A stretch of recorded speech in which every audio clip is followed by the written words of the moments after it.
When life gets real, the mic stays warm. Hosted by the dad with lots of charm. Insights are sharp and data's tight. Lance already and the joke's online.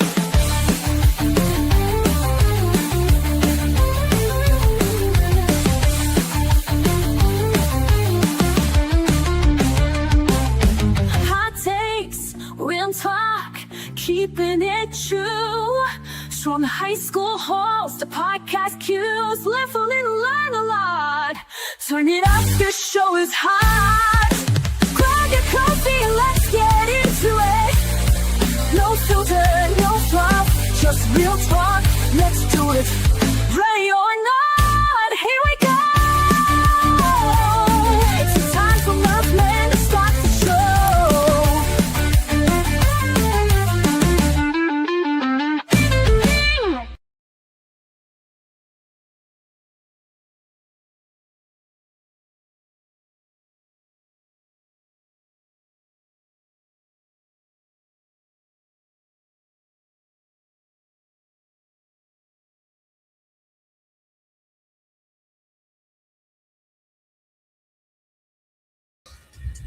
Right now we're good. No, we're not. Can you hear me? Yes. On the microphone, can you hear me over there? Yeah. Oh, so it's turned green? I'm so sorry, everybody. Okay. Because I'm on mute, that I cannot hear anything right now. So let's get this started one more time.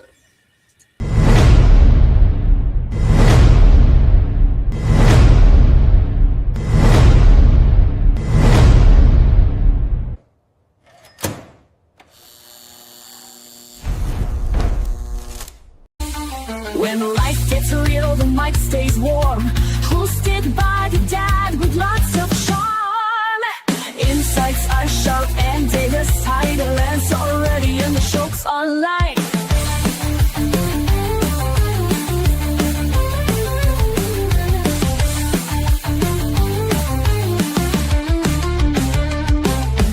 Hot takes, real talk, keeping it true. From high school halls to podcast cues, live a little, learn a lot. Turn it up, this show is hot.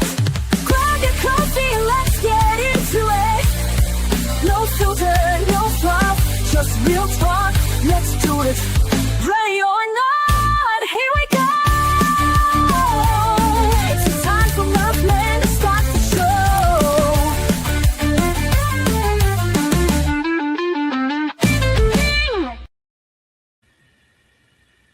All right. Let's see if we can get the show started.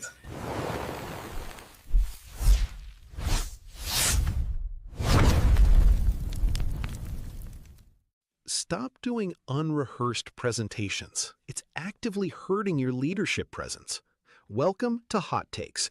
Today, we're talking about a guide to business etiquette, Part 2, navigating leadership and high-stakes events. When you step into leadership roles or high-visibility situations, etiquette becomes even more important. This episode helps you navigate events, mentor relationships, and public speaking with confidence and class. The fuse is lit. Murphman, take the mic. And public speaking with confidence and class. All right. Welcome back. That's right. Guide to Business Etiquette Part 2. What do you think about that, Connor? Guide to Business Etiquette. How do you feel about that topic? We talked a little bit about it last week. Yeah. What do you think about it? I think it's honestly good to know how you like it, Okay. because it's used in like almost everything, every job, anything you do. Well, right. And you need to be able to get there and have your, what's the word I'm looking for? Have your leadership is going to be in question if you can't communicate properly. So that's part of what we're going to try to do here. Have your leadership. So last night, Connor and I went out and we met a comedian. Well, we've known him. And that comedian is Mark Britton. And that was the Chinaman we talked about so much. Remember? I got to tell you, I love the fact that I got to finally see him after probably about 20 years. It was crazy. What do you think of the comedian himself? Interesting for a voice actor, I would say. What was it? Can you remember any of his jokes? Rhubarb. Rhubarb. Rhubarb. Rhubarb was something that his joke was.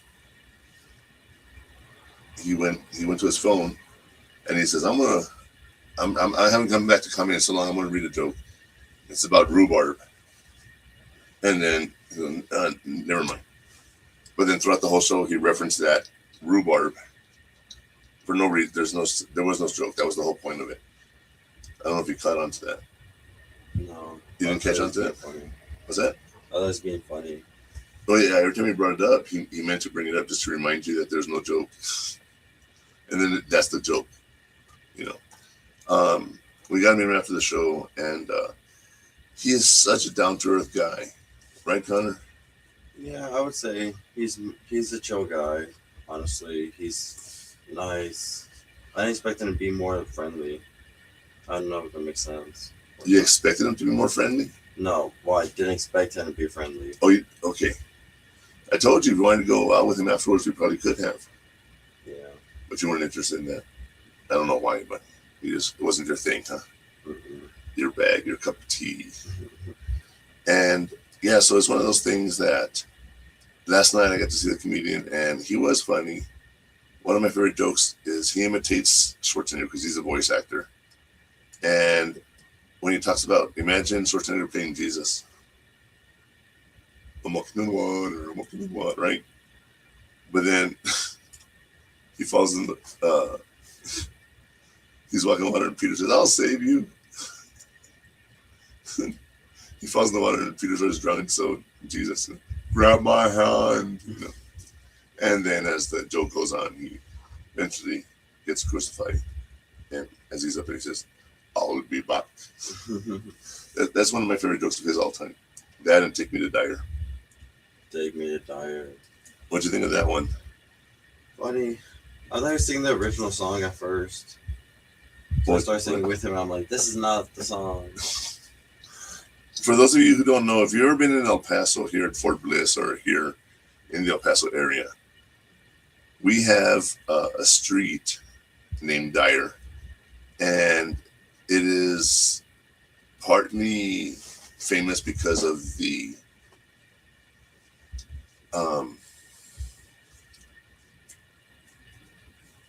Devil's Triangle. That's where all the gangs, drugs, hookers all hung out. Oh my, drugs, gangs, and hookers. That was a really fun part of town. And yeah, he used to have some clubs and everything. And yeah, so he's been singing a song. He's been coming there since he was 19, 20 years old, 37 years. And now it's called the Angel's Triangle because they're trying to rebrand it. And they did. They cleaned up the neighborhoods. That was really cool about it. So, the night was fun. I just enjoyed myself. I got some pics and everything. I'm just very happy about that. One thing I do want to say before I start the show is Connor and I are not experts. We're just here talking about our lives. We have some topics to discuss. We have the show as we have our segments and whatnot. But our opinions are our opinions. And that's one reason I call it hot takes, is because hot takes doesn't match with the theme of college prep. But what it does do is it allows us to talk about something that people don't want to talk about. And that's quote unquote the hot takes that we talk about. It's not like we're going to be talking about, things that are going to really be burning your brain or not, but we might say some things. And sometimes we talk about subjects, we get off subject, or we talk about certain subjects and we get off topic. And sometimes we argue. And this is not a prepared show where we sit here and say, okay, you're going to say this, I'm going to say that. We talk about it. Excuse me.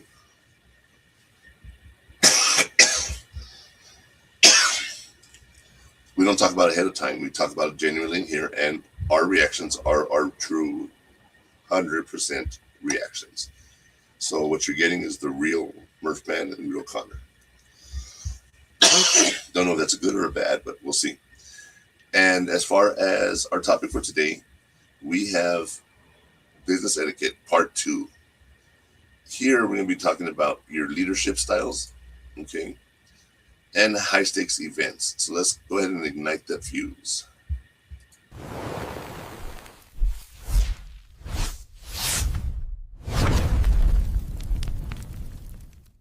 Stop doing unrehearsed presentations. It's actively hurting your leadership presence. Welcome to Hot Takes. Today, we're talking about a guide to business etiquette, Part 2, navigating leadership and high-stakes events. When you step into leadership roles or high-visibility situations, etiquette becomes even more important. This episode helps you navigate events, mentor relationships, and public speaking with confidence and class. The fuse is lit. Murph Man, take the mic. All right, so as we talk about this, that's exactly what my point is. We're going to be talking about all of that information. So I hope you enjoyed this show. We have a very nice presentation for you. Let's go ahead and ask today's burning question to see what we need to discuss.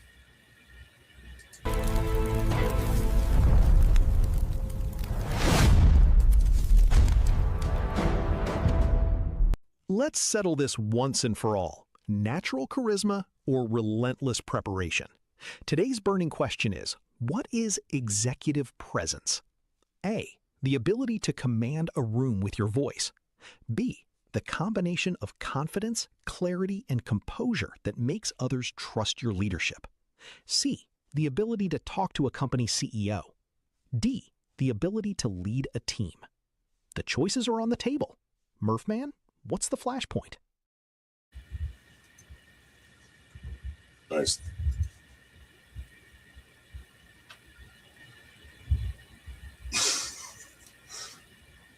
All right, sorry about that. So let's settle on this once and for all.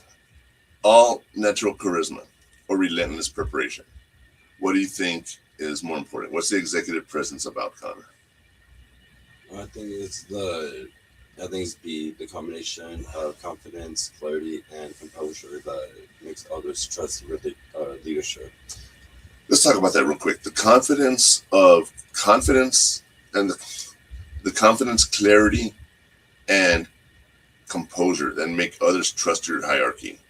Now, one of the things I will tell you is, as a leader, when someone has an issue and the way you present it, it's really strange because you don't realize sometimes how people look at things.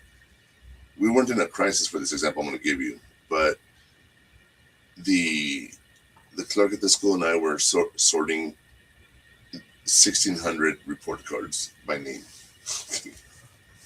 And we were like, there's got to be an easy way to do this whole process.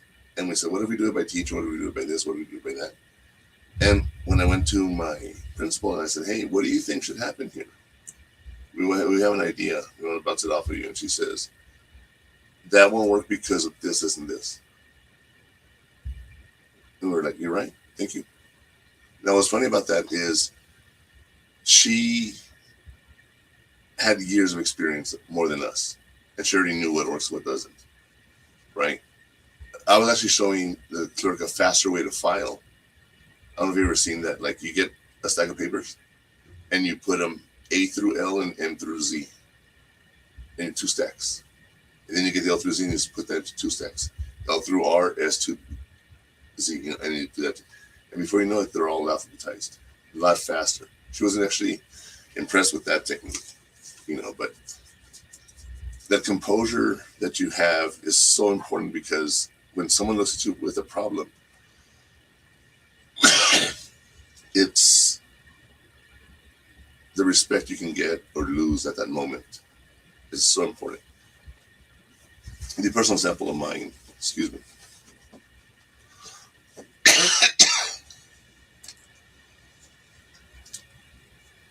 Who do you think you are, Mark Britton, sweating on stage? Anyway, my example is, one day I got a phone call from a school and said, Sean, we need you to come to the school today. I said, okay, what's going on? And they said, we have one of our workers died last night in a car accident.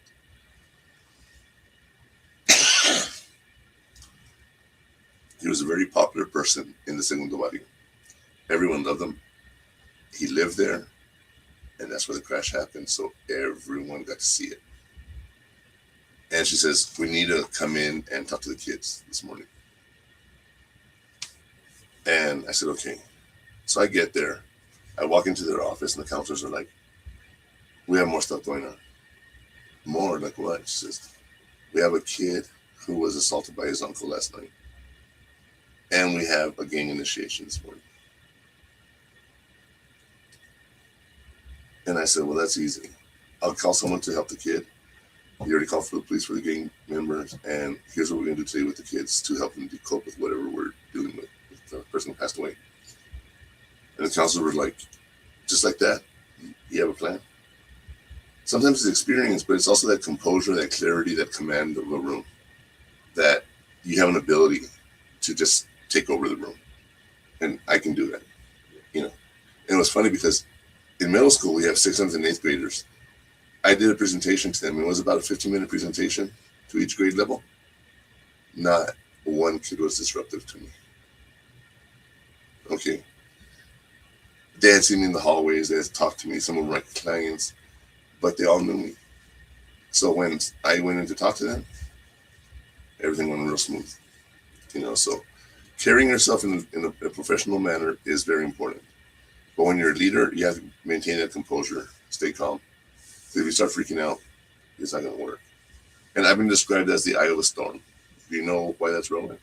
No. In a hurricane or tornado, the eye is still. There's no wind in it because the wind's going around it. So that eye can be like 11 miles long. It doesn't have to, it's not like a small hole like this. But I've been described as the eye of a hurricane. All hell's breaking loose around me. I'm calm as hell. And you've seen me do some things too. Accidents and stuff, right?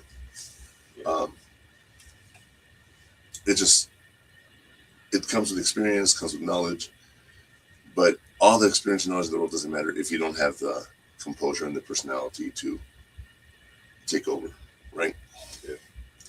You know, and one thing that's funny is, as we talk about this stuff, you think about the hot take for today. And as we talk about that, I want you to look at it, and I want you to realize, okay, what does it mean to me? So here's the hot take of today.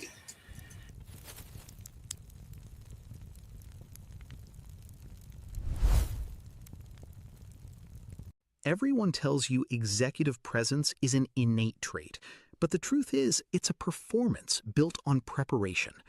Today's hot take is this: executive presence is not an innate trait for a chosen few. It is a performance of confidence built on relentless preparation.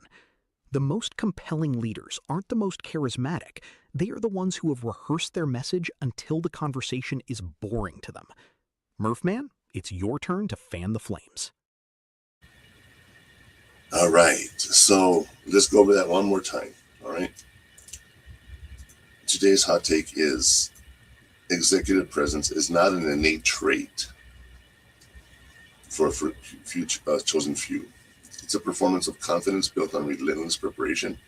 And the most compelling leaders aren't the ones that are most charismatic. They are the ones who have rehearsed their message over and over, and until the conversation is boring to them. Why would that be important? Well, the message that they're trying to send, if they get excited or something every time they bring up that topic, it's going to get a little boring. And you're not going to be really interested in any of that, you know. So it's one of those things that the leaders know what they're talking about, and they don't get flustered by questions, right? So let's take a quick break, and we'll be right back after these messages. It's time for a break. Hot Takes with the Murphman will return after these messages.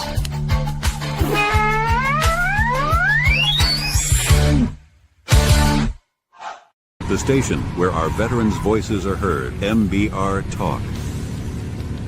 Find us us on the web at mbradio.us. According to the VA's Suicide Data Report, an average of 22 veterans die by suicide every single day. This figure is a sobering reality and a crisis that demands our immediate attention and compassion. We must recognize and address the fact that every 24 hours, 22 veterans are losing their lives to suicide. The war doesn't always end when our veterans come home. The invisible wounds they carry, wounds that are real and heavy, require continuous support. No veteran should have to carry this burden alone. Many veterans experience stress and disconnection as they navigate life after service. But there is hope, there is help, and you are not alone in this fight. There's a vibrant community ready to support you, offering friendship, understanding, and shared experiences. You served your country, now let us serve you. Don't fight the toughest battle in silence. Your mission now is to reach out. Dial 988, then press 1. Text them at 838255. The Veterans Crisis Line is available 24/7. Every day, we save lives. Your life is invaluable, and your service is honored. Let's work together to make 22-0 again. No veteran should face their struggles alone. Together, we can ensure every veteran finds the support and hope they deserve. He gets help, but he still feels off. Sees an ad on the TV about a dog batting said, "This is a man's best friend." Whoa, so he goes one day and he picks it up. Never thought a dog could bring so much love and put a smile on his face. He's finally found a saving grace. He needs help, but he don't know the path to take or the way to go to be free. Put his mind at ease. We will help, 'cause we can't stand to see a soldier go to God by their own hands. We will do everything we can make 22-0 again.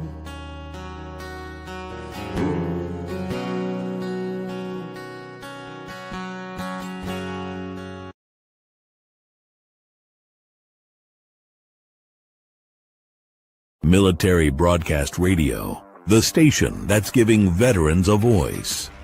Find us on the web at mbradio.us.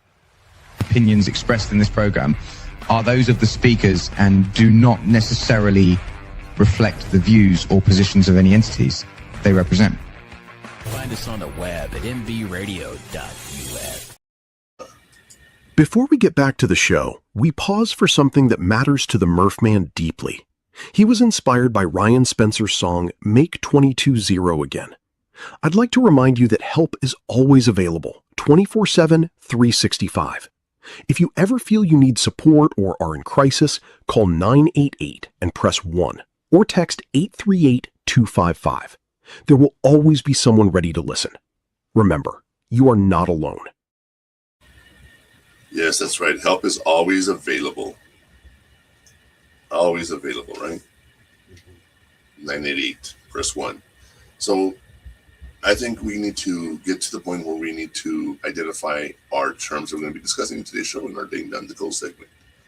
So stay tuned.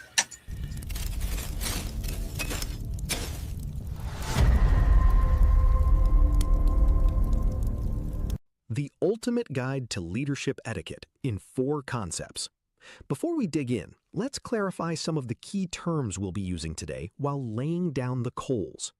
Executive presence, the combination of confidence, clarity, and composure that makes others trust your leadership. Mentorship etiquette, the respectful, reciprocal behaviors that make mentoring relationships thrive.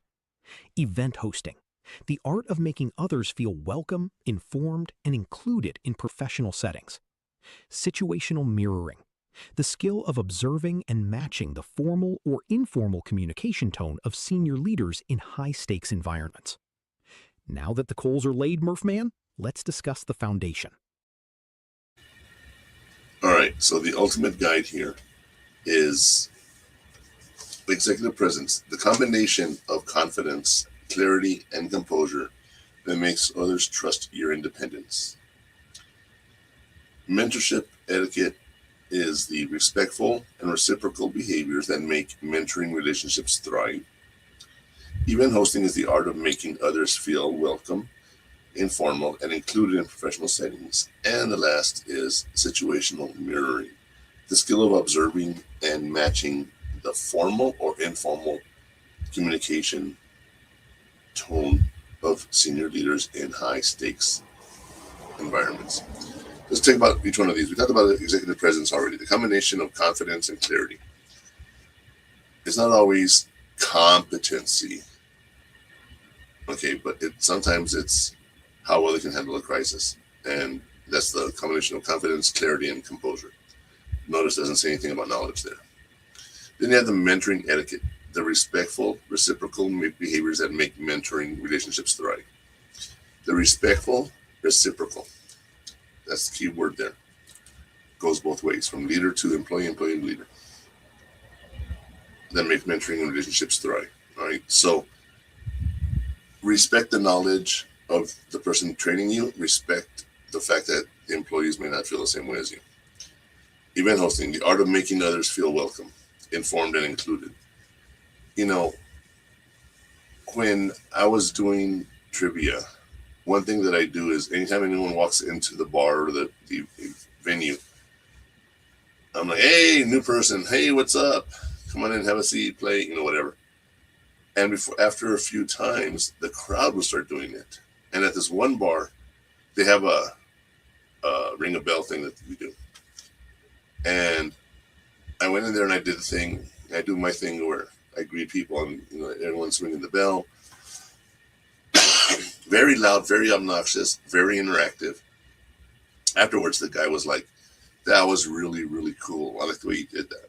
And I said, well, thank you. I said, that's what I do. Everyone is different because whoever was working with him is a little different. So it's one of those things that can change, but you never really know. And the situational mirroring, the skills of observing and matching the formal or informal communication topic of senior leaders. Observing and matching. So, if someone's talking about something that you don't see as too important, it comes across in the message when you're talking to your supervisors that, they're going to say, okay, this guy doesn't really care about what I have to say, But like I've always said, one of the best examples we can have is a story from the fire.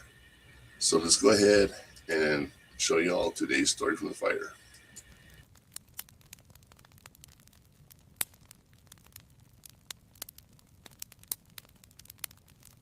The moment I realized winging it was all a lie. In today's story from the fire, when Jamal was asked to introduce a guest speaker at a campus event, he panicked.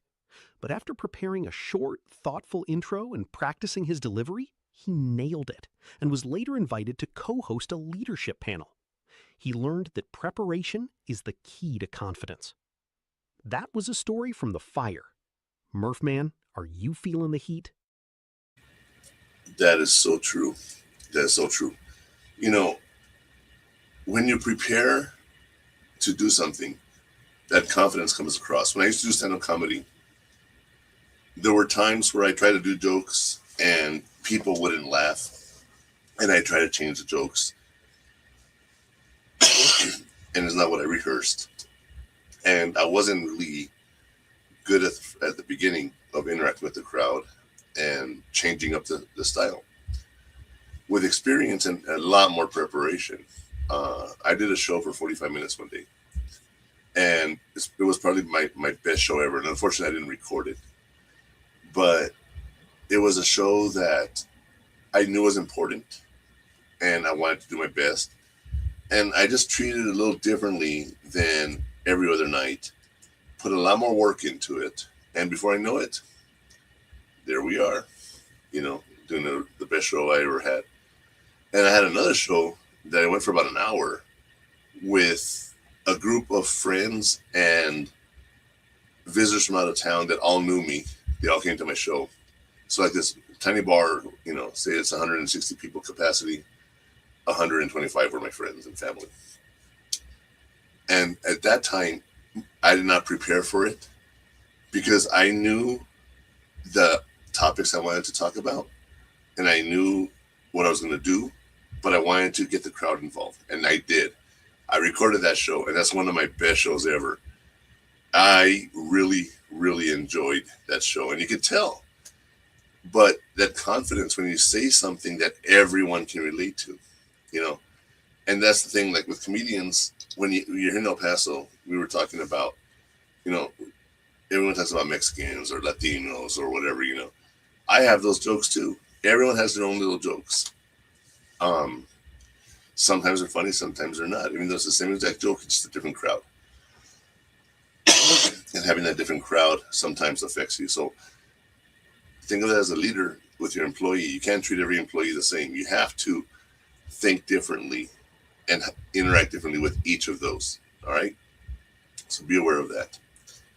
And right now, what I want to talk about is our heat map. The heat map is those call to action steps, those actionable steps you can take to actually help you become a more effective leader and have better business etiquette. So here's our heat map for today.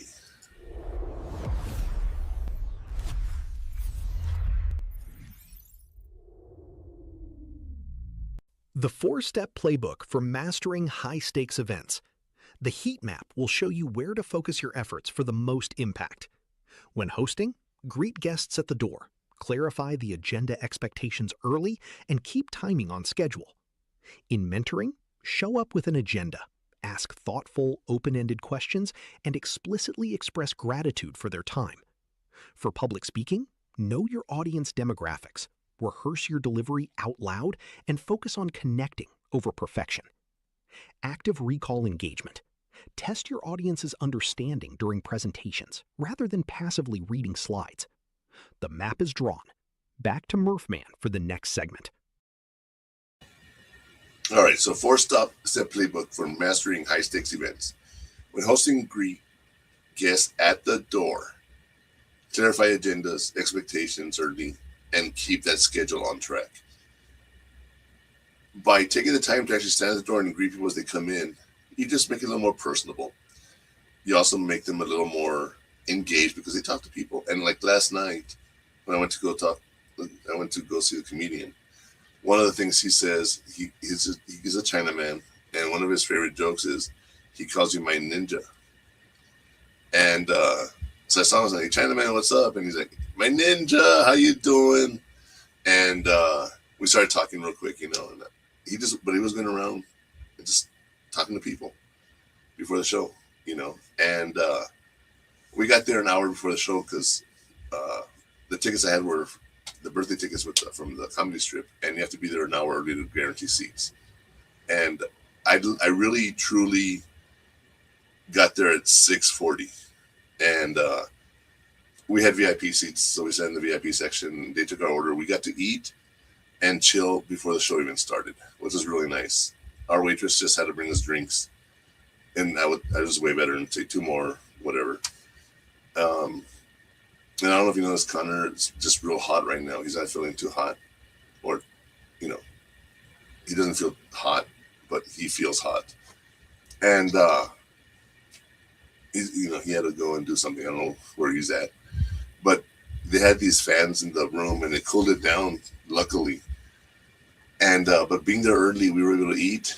And at one point, I just ordered waters, and I just told my waitress, bring me 5 waters. You got to pay for them individually. And she's like, 5? I'm like, yeah, 5. Just bring me 5. Shut up and just bring me 5 waters. And I did that twice. And I had to go to the bathroom 3 times during the show. And my kid Connor was there, and he's like, hey, are you okay? He kept going to the bathroom. And I said, I'm fine. I just didn't get lots of liquids, lots of beers, lots of tequila shots celebrating my birthday. And yeah, so it was a fun night. But like I said, he went in, he was talking to everybody at the door and talking to people around the club, before the show starts. So that's really cool about him. When you're mentoring, show up with an agenda, ask thoughtful, open-ended questions, and explicitly express gratitude for their time. Now, that goes back to number 1 also. Well, not number 1, to the other one where we talked about keep the schedule on track. There's nothing worse when you do an agenda that says from 10 to 10:05 is this, 10:05 to 10:15 is this, 10:15 to 10:22, and you don't even start on time. Well, I don't, if I'm supposed to be out of here at 9:30 and it's 9:10 and you're barely starting, you need to get it done by 9:30. Respect us that we do this show on time. We were there early, you should start on time. Last night, the comic strip, we delayed the show by probably about 30 minutes because El Paso had a really bad thunderstorm. And we're talking like an inch fell in 10 minutes in one part of town. So like there was flooding everywhere, and it was really bad last night. And so they decided to kick the show off 30 minutes later. And they just said, hey, you guys, we're waiting for people to come because the storm hit, whatever. And please bear with us, But like I said, they had comedians walking around doing their jokes and everything, so it kept us engaged. When you're doing public speaking, know your audience demographics and rehearse your delivery aloud and focus on connecting rather than perfecting. You need to have that engagement. One of the things that I tell people when you're doing public speaking is you go out there and you talk about a certain subject, right? And as you're discussing it, okay, you look at a person in the crowd, and then not just look through the crowd. I meant like you look at a person, like you're talking to that person, you look at another person, you look at a person in the back of the room, look at the person in the front of the room, but look at them and focus on them. It makes them connect more with you as a crowd. And it also, keeps you going. Now, what's funny is comedians, if you ever go to a comic show, comedians usually have their script set from the beginning to end. Doesn't matter what's being said or done, right? That's their act. And if you watch them 5 nights in a row, you're going to see the same act 5 nights in a row. They might have a variation or two every now and then, based on the crowd reaction or something. But they practice it to the point where, for example, one of their jokes will say something like, oh my God, you're that guy I bumped into in the bathroom, right? There's no guy there that he's pointing at specifically. He's just, it's his act. And it's pretty funny, And last but not least, active recall engagement. Test your audience's understanding during the presentation rather than passively reading slides. Well, how do you know if they're even listening to you? How do you know if someone's listening to you when you're up there talking in a meeting, in a 2-person conversation, in an auditorium with 3,000 people? How do you know people are listening? Is you check for understanding. You don't just say, everyone cool with what I'm saying? You understand everything? No. Does anyone have any questions about this? Does anybody want to say something about this? So you ask a specific question that you'd like an answer to. And if you're not getting feedback, that means you're not doing a good job presenting your material. So it's one of those things that you got to be real careful about. So I'll tell you what we're going to do. We're going to take a break. And when we come back, we're going to discuss the pitfalls you might have when you're trying to do these steps. So we will be back after these messages.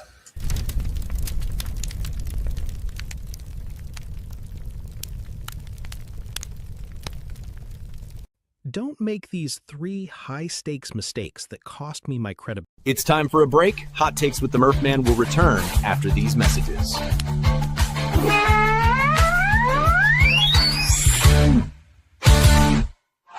The station where our veterans' voices are heard. MBR Talk. Hey, thanks for supporting our channel by watching and listening. Find us on the web at mbradio.us.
The station where our veterans' voices are heard. MBR Talk. Hey, thanks for tuning in. Welcome, Quack. Program are those of the speakers and do not necessarily reflect the views or positions of any entities they represent. The web at mbradio.us.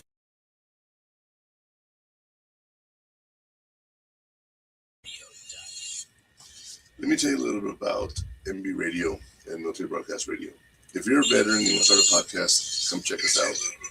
We would be happy to help you get a podcast going, teach about doing a podcast. It's just one of those things that I think is important for everybody, right? So it's important to do that. And just if you're interested, hit up mbradio.us and you can check some information out. Now, I want to talk about those places you're going to get burned and those pitfalls you're going to have in our segment called Where You'll Get Burned.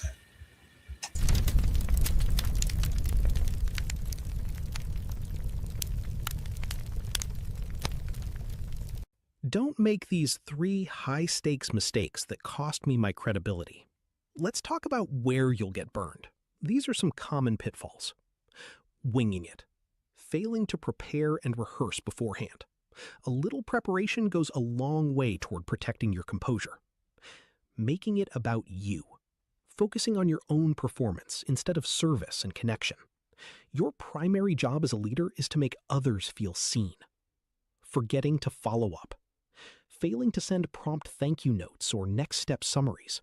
Following up proves you are thoughtful, organized, and reliable. Danger zone identified. Back to Murphman for the warning. So you don't want to make these 3 mistakes. Winging it. I've talked about this preparedly is preparing for a presentation.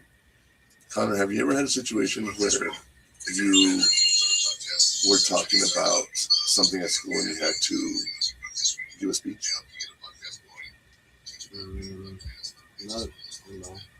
No. Never did speech. You never did speeches? You were in speech. How do you not do speeches? I was speech from my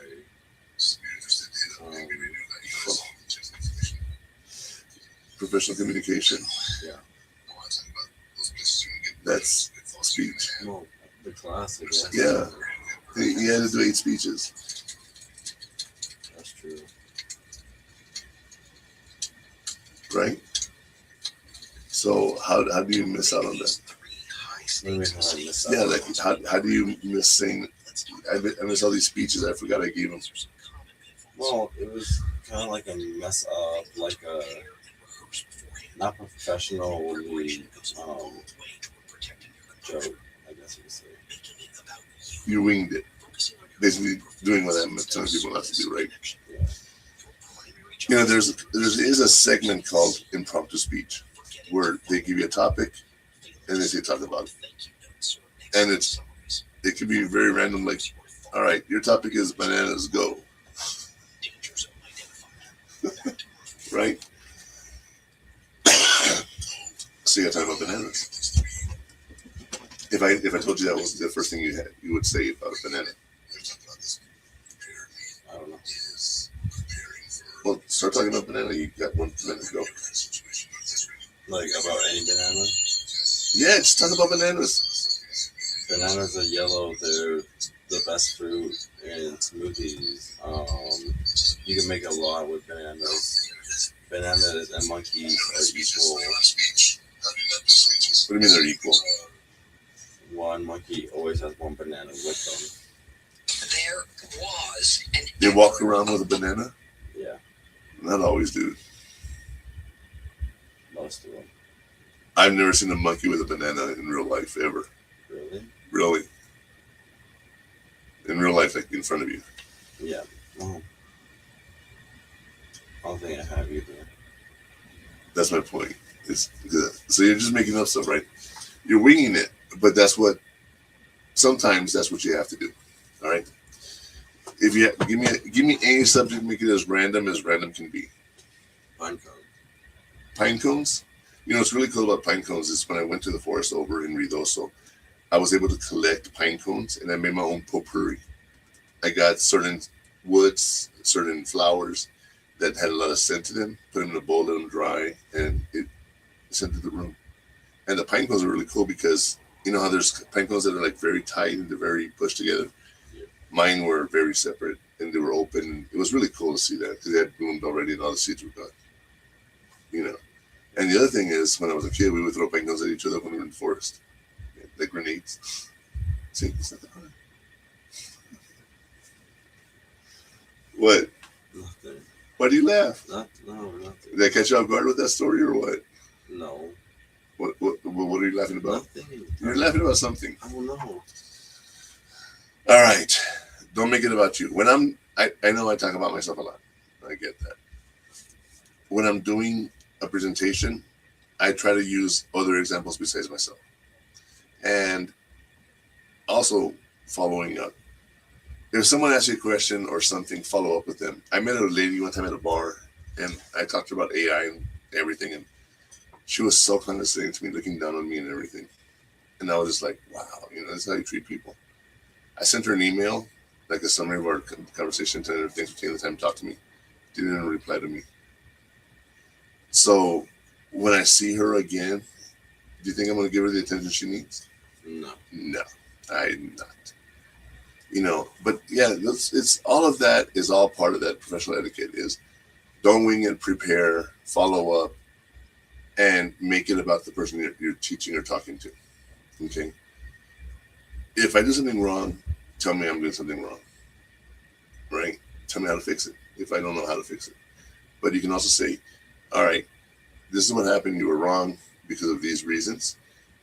What would you do different next time? Not do the wrong thing. But how would you make that corrective action, And you make it about the person, not about anything else. You're trying to teach that person to be a better employee. So keep that in mind when we talk about this. Okay. What's his name? The teacher on South Park. I don't know. I don't watch it. You don't watch it? Mm-mm. I know that, but you don't remember his name.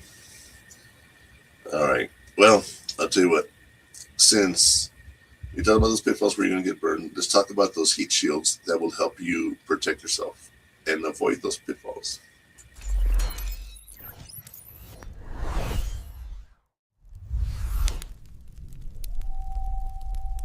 Deploy the prep for ultimate protection. Here are your heat shields. Your high-stakes shield is the 5-point preparation. Deploy this strategy by securing 5 things before any big meeting or event. Clear objective. Define the single desired outcome of the event. Key talking points. Draft 3 bulletproof statements you must deliver.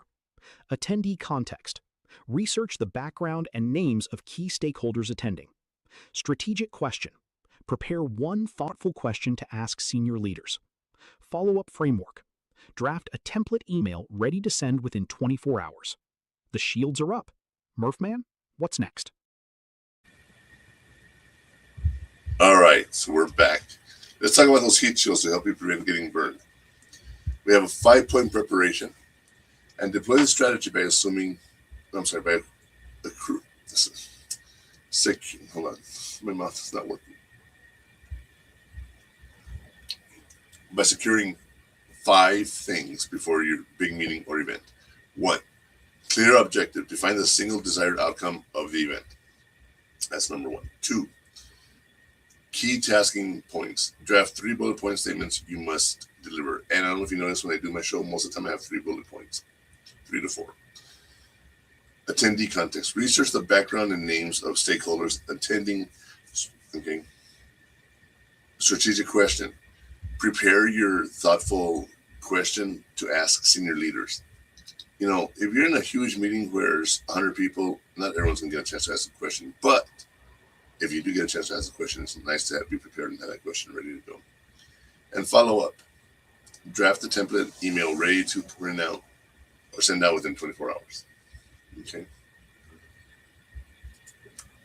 And the reason I was saying 5 points, there was only 4 there. I forgot to make one a bullet point. I was like, 5 points. And then you look at the screen, it's only 4. It's like, oh, crap. You know, yeah, so those are the heat shields, okay? It's something I've been talking about the whole show. I want to be able to know my audience, know who's going to be there, and talk. And one of the times where I used to work, I had to go to court. And they were going to hold me in contempt of court because I wasn't doing what the judge said. But I was following the rules set forth by my organization. So when I got subpoenaed for court, I told my boss he better be there. And I told him, make sure your boss is there too. So we had the team leader, the mental health side leader, and the CEO of the company even went in. And they all sat there next to me in court. I wasn't the one in trouble because I was the one managing the case, but I had my whole leadership there with me. And someone asked me a question, why did you do this? And I said simply, I was asked to do this because of this person putting this guy forward. He's standing next to me. So the judge was like, you know, it was a small court. He goes, can I ask you guys a question? They're like, yeah. He tells the guy, why did you do it? He says, because my boss told me to do it. And then the last guy was the CEO. He says, why did you tell him to do that? He says, because that is what I need to get done. And then they came back to me, and I had better answers than everybody. Because it wasn't just because we were told to do it. We were doing this. There's a difference, right? Yeah. So the way you answer it, doesn't matter who's there next to you. You need to have your points set up and know what people are going to be there so you can also answer questions about that kind of stuff. You know, if you work at Kmart and their regional managers coming in to visit, right? They tell the store, hey, make sure the store is extra clean today. Well, if I'm doing my job all the time, it should always be good, right? So, yeah, it's one of those things. As I've been talking here today, I've been a little distracted by you because you're not feeling too well. But I appreciate you for being here. You know, thank you. Earlier I was talking and I turned to ask you a question. I'm like, oh, he's gone. But Connor can tell you, when I set up for the podcast, I don't just make slides and whatever. I research them a little bit. I go through and I read them, and usually I don't have mistakes, but there's always one mistake somewhere, right? Yeah. That's just attention to detail that I miss out sometimes. But yeah, you know, so just keep that in mind when you're doing a presentation. Make sure you know who's going to be there and what you're going to say. Because the worst thing you can do is go and say, I don't know, or try to wing it. Because when you're in a room with professionals, they can call BS real quick, right? I was at a conference one time and I was doing a presentation on stress management. And that's what I called it, stress management, straight up. And people came in because they wanted to hear about stress management. Some people came in because all the other rooms were full, right? And the room just got filled up with like 40 people. You know, it was like 30 seats. Some people were standing throughout the whole show. And I started talking about stress management in the way that I do things. And it was just funny because everyone looked at me like, they're all professionals. They know exactly what I'm talking about. But for professionals to come to you and say, you know, you're making me think of doing things a little different. That's pretty cool. That's pretty cool. You know, so just think about that kind of stuff. You know your stuff and you'll be respected, even by people who are your peers or above you in certain ways. So let's talk about that afterburn for today. All right. Afterburn is the reflection questions we have.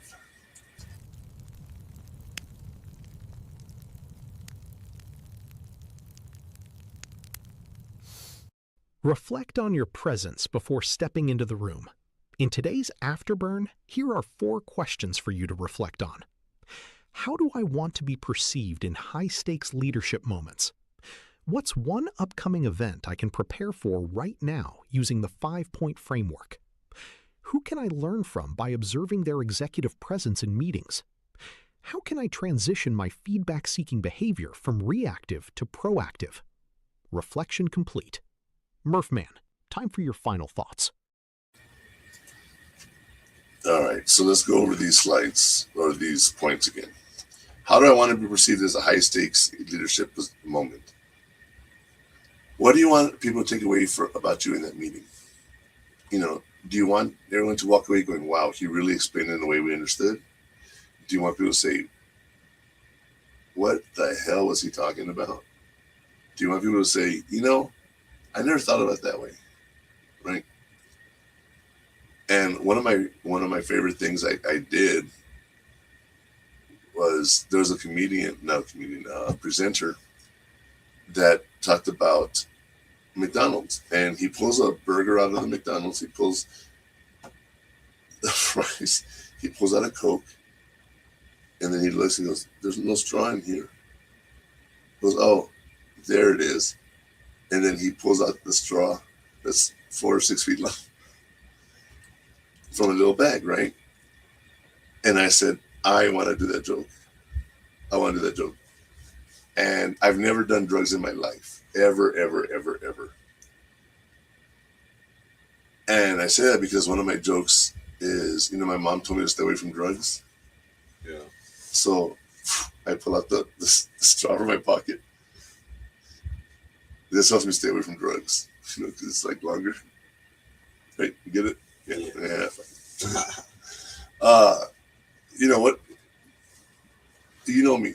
I'm not serious, but I need people to respect me in a meeting. And it's not always about being professional and perfect and talking. It's sometimes how you engage in the audience. And you can be funny. You don't have to be like all serious all the time. All right, next one. What's one upcoming event I can prepare for right now using the 5-point framework? Right? I have presentations I have to do about my business. I know down the road I have to do some. You're going back to school this semester. You have your points. I have my points for my job going back to school starting Monday, which really sucks. Now, I love my job. I just hate going back to work after all summer off. And with that being said, understand that, the 5-point framework will help you get through a lot of stuff you prepare for it. And what can I learn from observing others' executive presence in meetings? See how people handle themselves, right? Like I told you about my CEO where I used to work, he would park furthest from the parking lot and walk in. He didn't do it for exercise, he did it because he says, I want the employees to be closer. That's great leadership by example. When he would talk, people respected him because he wasn't a jerk. At one point he told us there are going to be no raises this year and we have to cut back. And we were like, oh damn, well, we wouldn't have done that if we didn't have to, right? In another meeting though, they handed out everyone's name, address, and phone number for every employee in the company, just in case you need to get a hold of them. I raised my hand immediately. I said, I have a huge problem with this. I do not want anyone in this room having my contact information and knowing where I live. I said, that is very inappropriate. And I was angry. I was angry. And he wasn't presenting, the HR person was, but he stood up and he looks at me and goes, you're right, Sean. He says, just everyone return the papers. Hopefully no one took our screenshots or something. But imagine if the CEO gave you his home address and you wanted to go egg it or break his windows or trash his car. You don't want that information out there, right? Yeah. Because as I said it, he realized oh yeah, this was not a good idea. The intended purpose, but I was angry. And my boss was like, she's sitting next to me and she reaches up and she's like, calm down. And I wasn't rude, but I had a real issue and I needed to stop it as soon as they started handing out the papers. It wasn't a thing I'm going to wait to see, oh yeah, I'm there. No, stop. I have a problem. And I just took over that moment, right? And then my CEO jumped in and said, you're right. And he gave his little speech and everybody was happy. But I knew I had the permission to jump in there for him because people respected me enough to know that I don't say anything unless I mean it, and if there's an issue. And last but not least is how can I transition my feedback seeking behavior from reactive to proactive? Do you know what reactive and proactive is, Connor? No. All right, let me talk about that real quick. Reactive and proactive is a perfect example is my Ethernet cable in my office. After running across the aisle, right? And I know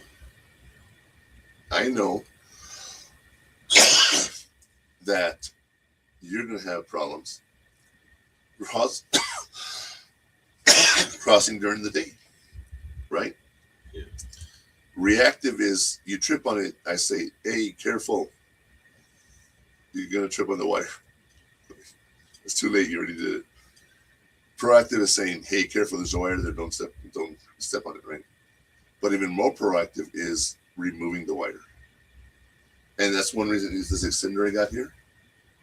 I'm connected on my Ethernet cable to the extender. So I'm going to buy one for my desk. And that's the one I'm going to use.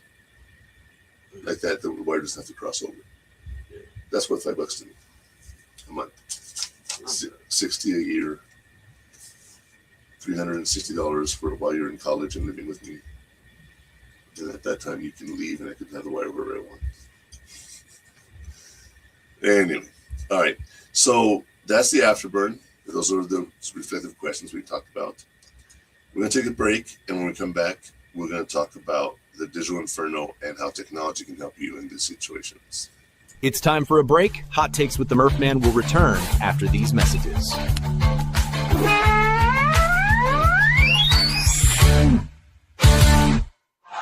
The station where our veterans' voices are heard. MBR Talk. Hey, thanks for supporting our channel by watching and listening. Find us on the web at nbradio.us.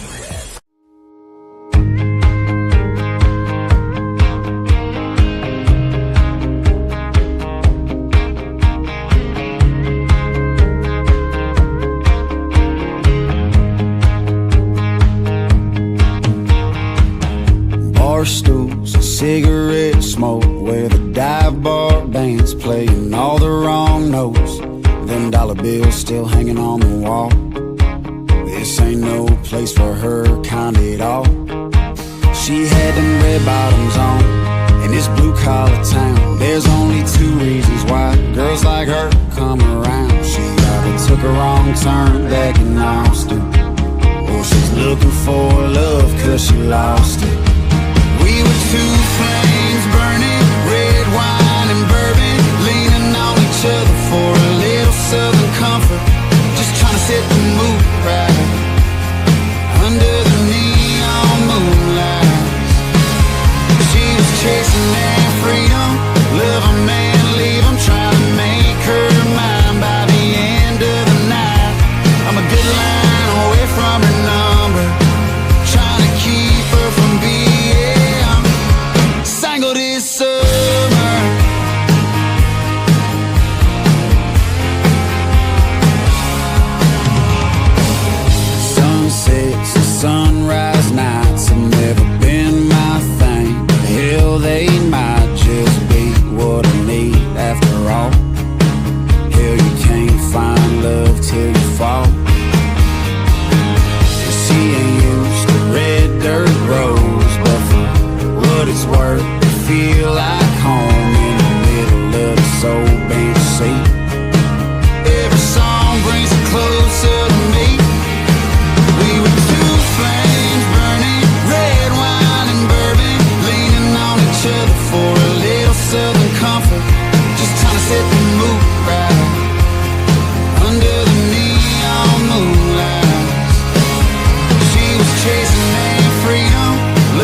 burning, red wine and bourbon, leaning on each other for a little southern comfort. Just trying to set the moon right under the neon moonlights. She was chasing that freedom, love a man, leave him, trying to make her mine by the end of the night. I'm a good line away from her number, trying to keep her from being single this summer.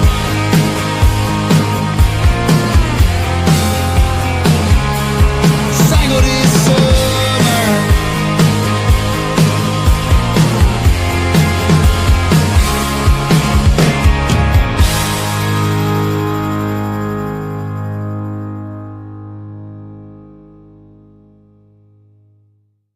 Military Broadcast Radio, the station that's giving veterans a voice. Find us on the web at mbradio.us. Opinions expressed in this program are those of the speakers and do not necessarily reflect the views or positions of any entities they represent. Find us on the web at mbradio.us. Before we get back to the show, listen up, El Paso. Many things are coming to El Paso, and you want to stay in the loop. We are setting up trivia, bingo, and karaoke coming to locations near you. Follow us on all the social media platform at purehottakes.com to stay updated. All right. Welcome back. Let's talk about our digital inferno, those technology things that we can use to help us do better as business etiquette is concerned.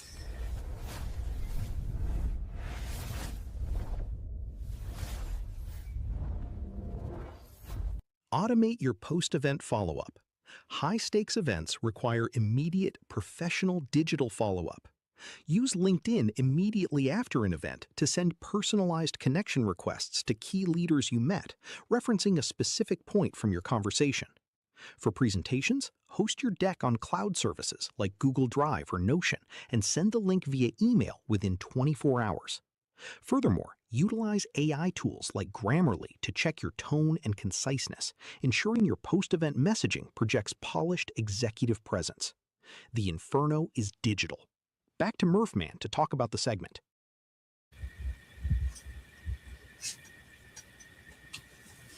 All right, we are back. Digital Inferno.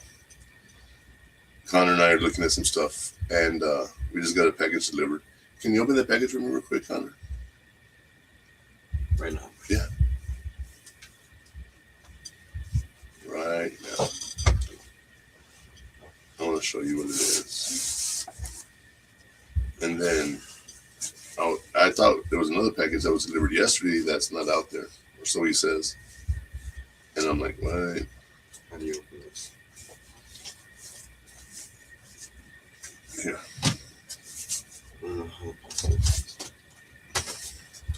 Do you remember the other day when we had the new printer case?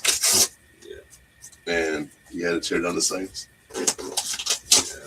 That's what this is. I want to show you this. I want everyone here to be part of this. Are you ready? Make it to the full face camera. Thank you.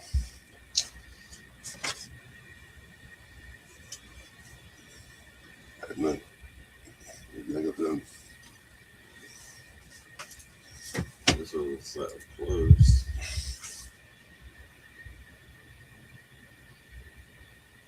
I got my new business cards for my business. I'll close that. Yeah. I think it looks better. What do you think? You think it's the same? It counts the same to me, but I see a little bit. I didn't want to go too dark, so I went a little brighter. So anyway, let's get back to Digital Inferno. Speaking of technology, I got my business cards now, so I'm happy about that. So use LinkedIn immediately after an event to send personalized connection requests. You know, people are using LinkedIn for everything nowadays, right? And to go, hey, what's your LinkedIn profile? People go and they'll add you right then and there. I'm like, yeah, but don't message me there because I don't go there. It also says, have your high-stake events require immediate professional digital follow-up. You know, when you think about follow-up in those customer care surveys, when you go to Walmart and make an order for pickup, as soon as they check you out, you get an email that says, how did we do? That's immediate feedback, immediate request for feedback, immediate response that, all right, I'm stopped right now because I'm getting the groceries, right? It takes me a couple seconds just to answer that one question. Perfect, right? Now, have you ever been on the call? And I don't think you've had this happen, but how did we do today? Please answer from 1 to 5. 5, did good. Did the representative, did you have any, I'm like, hang up, like, just, you know, there's a thing of follow-up and there's surveys and everything, but I'm going to answer the one question after I'm done my phone call. I don't need to have it prolonged by 2 minutes, you know. Yeah. Also, for presentations, host your deck on cloud services like Google Drive or Notion, and send the link via email within 24 hours. Here's the copy of my sheet. Boom, done. Okay. I got to put my stuff on my website after the show's done. And furthermore, utilize all tools like Grammarly to check your tone and conciseness, ensuring your post-event messaging projects polished executive presence. You know, I can't tell you that attention to detail is so important in so many things that we do today, because you don't realize that everything is digital. Everything is being sent digitally. And when you have an email you send out or anything, people are looking at that and it tells them a lot about you. I have a friend of mine who asked me for a letter recommendation. So here's a letter I wrote. What do you think? It's just, can you change this? Yeah. You know, and I used AI for it, like I do everything else, right? And it was funny because,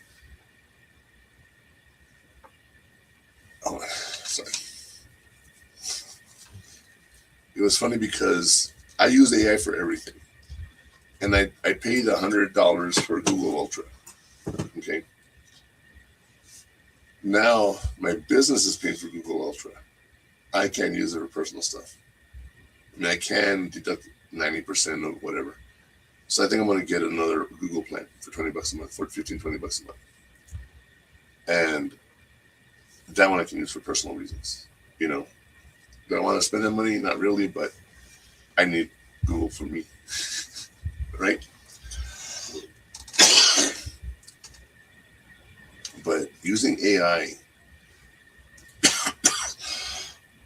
excuse me, using AI is a big part of what we do today. And what I would do is, if I want to present, right, I would take a picture of the room from different angles, right? And I would ask AI to animate it with everyone jumping up and clapping and celebrating, right? Then I have a video on my computer. So when I get called up there, they're going to say, now it's time for the Murph Man. I said, hey, y'all, before I begin, I want to show you I'm a time traveler. This is how it's going to be at the end of the show. And then have the camera is panning all the different people clapping and jumping up and whatever. I think that would be funny, right? And they're going to know it's AI because obviously they haven't done that. You know, but you got to be careful when you're using AI because, like, I had a friend that he likes to play with AI, and he put a picture of a girl on his friend's lap and sent it to him, and his wife saw the picture. Who's that hoe that's sitting on your lap? He goes, I don't even know where the picture came from. You know, AI can be dangerous, but you can also be very helpful too. Like Grammarly, read your grammar, read your letters, correct your spelling, check it for conciseness. You know, you don't want it to be too long, too short, whatever. And that's very important. So we'll keep that in mind. Okay. Do you have any questions about AI or anything today? No, not really. Not really? Well, that business card that I had, I actually showed it to Gemini. And I said, how is this? And it says, what program are you using? I said, this one. I said, okay, you need to change the spacing here. You need to change this, this, and this. Okay. And it gave me like details of letter spacing between the letters, adjusting that. It can do so much for you to help you to make it look really good. And I think those cards look great. So I'm very happy with that. All right. So we're going to get to the final burn here. And we're going to end the show a little early today. We have a birthday party to go to.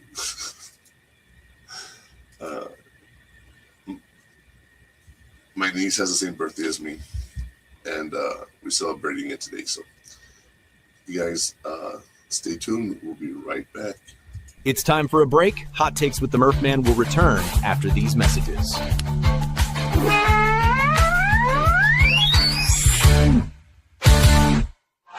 The station where our veterans' voices are heard. MBR Talk. Hey, thanks for supporting our channel by watching and listening. Find us on the web at mbradio.us.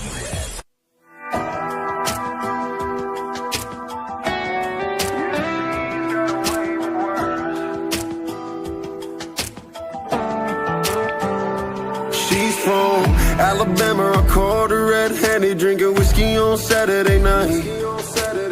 I can't imagine I'm overreacting, she's losing her mind. I met her mama and told her about her problems, how it's happened now a couple of times. And girl, I'm sorry, I'll be gone by the morning, cause you ain't the marrying type. Well, she's got a way with words and I know it hurts, so boy, just protect your pride. And girl, that's the way it works, and we ain't the first ones tricked by the morning light. So we came up, make love, then we take some, stay up, wake up all the neighbors. Yeah, I swore I was done with her, but she's got a way with words. Yeah, she's got a way with words, and I swore I was done with her, but she's got a way with words. I wasn't honest, if I'm being honest, I fed her a couple of lies. And now she's calling me, going on and on about another guy. So I take the bottle off the counter and I pour one. She's the only reason that I always gotta pour up. And ain't it funny that I bought the bottle for us? I'm the only one who's drinking now, baby. Well, she's got a way with words and I know it hurts. So boy, just protect your pride. And girl, that's the way it works, and we ain't the first ones tricked by the morning light. So we came up, made love, then we take some, stayed up, wake up all the neighbors. Yeah, I swore I was done with her, but she's got a way with words. Yeah, she's got a way with words, and I swore I was done with her, but she's got a way with words.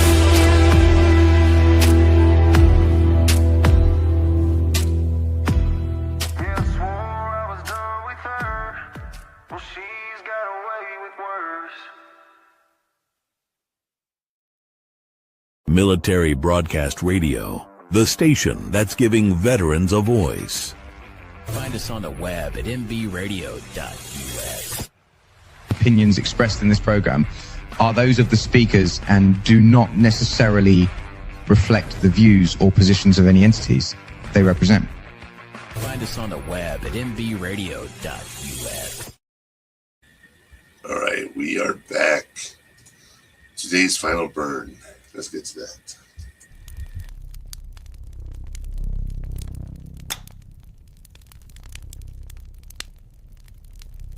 Know your worth, show your work. The final take from today's discussion is leadership isn't about the spotlight. It's about stewardship. Show up prepared, stay grounded, and make others feel seen. The final flame has been struck. Back to Murphman to wrap the show. All right, so the final burn for today is leadership isn't about the spotlight. It's about stewardship. Show up prepared, stay grounded, and make others feel seen. You know, the worst thing that a leader can do is not listen to the employees. You know, there's, I told you before, you know how you have businesses say we're like family? Yeah. I had a friend of mine whose mom just died this week. And I haven't worked with her in over 10 years. Okay. We've kept in touch over the years here and there, gone to a few parties, whatever. I just sent her a message that said, hey, I just heard about your mom. I'm sending you a message. I'm not going to ask a stupid question like, how are you feeling? I know you feel like crap. But as always, you know, if you need to talk to someone, I'm here for you. And let me know if you need anything. Done. My old boss that worked with us, she called me or texted me yesterday. And she asked, do you have her number?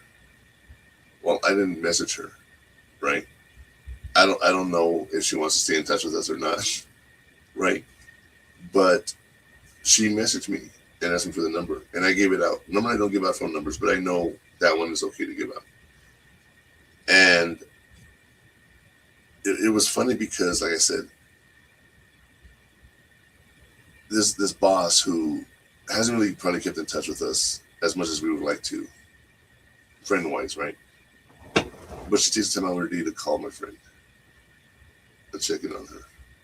You know, imagine how she was working with us. How cool was she, right? Yeah. So you don't really think about that as a boss, but don't say your family when, you know, try to get people to do things for you. But you can be close and care for each other, right? And we knew we were important to her. If that makes any sense. Yeah. So when she would tell us to do stuff, we didn't have a problem with it because that was what she needed from us. So we were more likely to do things for them than without. Okay. Another thing is, like, when I was in Cuba, I worked with officers, and they respected my opinion as lower ranking. And I have so many examples of that. But there was this one time where this colonel was the clinic director at the base we were at, and one of the soldiers died that was there for training, and they brought the mental health team in from his department, right? And I was there, and I had to do everything. There was still 4 people higher ranking than me, and I was giving them orders on how to do what we needed to do. Why? Because I knew what needed to be done. They didn't. And rank didn't matter to me, even though it matters, right? You're not going to disrespect it. But I saw them as professionals and peers that needed the information. And I answered the questions and everything. And it was funny because, well, not funny, right? But this guy's a psychiatrist. Years of training. And what happened to the soldier was massive head injuries. And the person tried doing CPR on him, but the head wasn't connected, right? And they asked a straight up question, was he decapitated? And I said, all we know is that he died of massive head injuries. That's when we asked that question. She goes, well, there's a lot of rumors going on. And I said, that's what we're doing here today. We're clearing up all those rumors. So what other questions do you guys have? And there was 30 of us in the room, you know, and everyone had their questions about what happened, and they were blaming the girl, and you know, yes and no, one of those things. But they had questions because of the rumor mill. And rumor mill, that's what it's called. Do you know what a mill is? Okay, you've seen like a waterfall? Not waterfall, a wagon wheel that spins in the water and has water in it, right? That's a mill. It's constantly spinning. And yeah. Anyway, we're strangers they're mental health from the unit. I'm from another state. Yeah. How do you command that presence for leadership immediately? Right? And the colonel that I was working with, Lieutenant Colonel, they asked him that question, was this soldier decapitated? And the look on his face was like, how do I answer this? Do I say yes? Do I say no? And I just jumped in and I just said massive head injuries. Afterwards, he was like, what made you say that? And I'm like, am I wrong? Did I lie? Because we're not supposed to lie. Yeah. He goes, "You stress the truth a little bit." And I said, "But did I lie?" He goes, "No." And you gave an answer that was very respectful of everybody. So he's like, I want to learn more. Tell me more about this. So I actually would go see him a couple of hours a day when I was there. I was there for, a whole month. And no, I lie. I was there for 2 weeks. What was it, a month? I guess, yeah, probably about a month. I don't remember how many, 3 weeks. Let's just say 3 weeks. So a couple of days a week, I'd go over and talk to him and train him on how to do this and the team and everything. And I was quote unquote the expert. Rank had nothing to do with it, but it was just my knowledge, my preparedness for situations. And I told you about when I went to Somalia, the colonel was like, "Oh, you're Murphy." Yeah. I actually, the chief, the metal guy, the main guy in the department knew who I was. That's really cool. But anyway, you guys, I think that's it for today. What do you think, Connor? I know you're not feeling too hot today. Oh, no, I'm feeling hot today, yeah. Earlier you were going to say he's not feeling hot, but he's feeling very hot. But thanks for sticking around for half the show. Yes, so I'm so sorry about that. It's okay. We got it.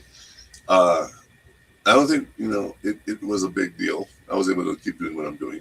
I just didn't have anybody to talk to. And that's one reason we're finishing short, because I had no conversation. I'm so sorry. All right. But you guys stay tuned for us. We watch this every week at 10 a.m. Mountain, 12 Eastern.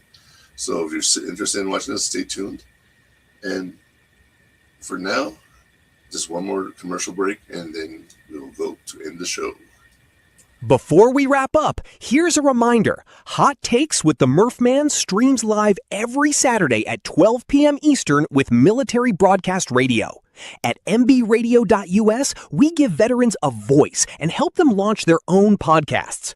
Check out all our socials at purehottakes.com to connect with the community and stay locked into the show. Thank you for watching today's episode. Check us out on all social medias at Pure Hot Takes or go to purehottakes.com for more information.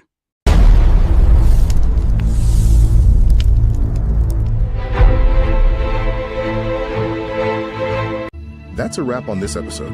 If you're looking for more, you can find all the best clips from the show on our social media pages. For all the links and more information about what we talked about today, visit purehottakes.com. And if you want to watch the full replay or get access to our premium content, subscribe now at stream915.com. We appreciate you tuning in.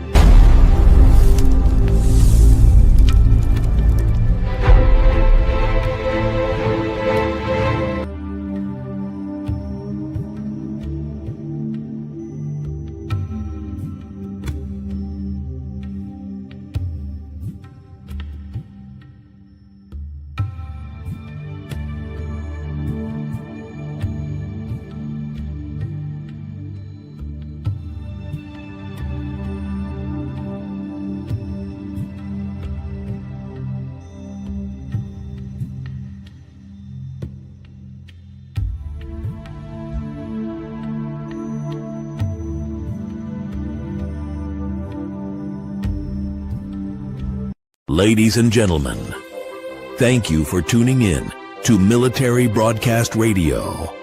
As we wrap up today's show, we want to remind you that the podcast of today's episode will be available right after we go off the air. So if you missed any part of the show or want to listen again, be sure to check it out. And remember, we're here to support and honor our veterans. Your stories and experiences matter, and we are committed to giving you a platform to share them. That's right. We're here to give our veterans a voice. So don't forget to catch the podcast and stay connected with us. Giving our veterans a voice.